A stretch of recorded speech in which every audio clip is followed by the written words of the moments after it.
కాకినాడ ప్రాంతంలో మరెన్నో పరిశ్రమలు వస్తాయని బీజేపీ రాష్ట్ర అధ్యక్షుడు మాధవ్ అన్నారు. కేంద్రంలో బీజేపీ ప్రభుత్వం రాష్ట్ర అభివృద్ధికి ఎన్నో నిధులను మంజూరు చేసిందని తెలిపారు. అభివృద్ధిలో అగ్రగామిగా నిలిపేందుకు ఎనలేని సహాయం చేస్తోందన్నారు. గురు పౌర్ణమి సందర్భంగా ఆయన కాకినాడలో ఉన్నటువంటి పలువురిని కలిసేందుకు వచ్చారు. ఈ సందర్భంగా బీజేపీ సీనియర్ నేత పైడా భావన ప్రసాద్ స్వగృహంలో మీడియాతో మాట్లాడారు.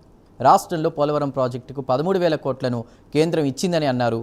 అమరావతికి 15,000 కోట్లు, విశాఖ ఉక్కు కర్మాగారానికి 11,440 కోట్ల ప్యాకేజీ అందించామని అన్నారు. అలాగే విశాఖ కాకినాడ కారిడార్, విశాఖ చెన్నై కారిడార్, సాగరమాల వంటి ప్రాజెక్టులను కేంద్రం రాష్ట్రంలో చేపడుతోందని అన్నారు.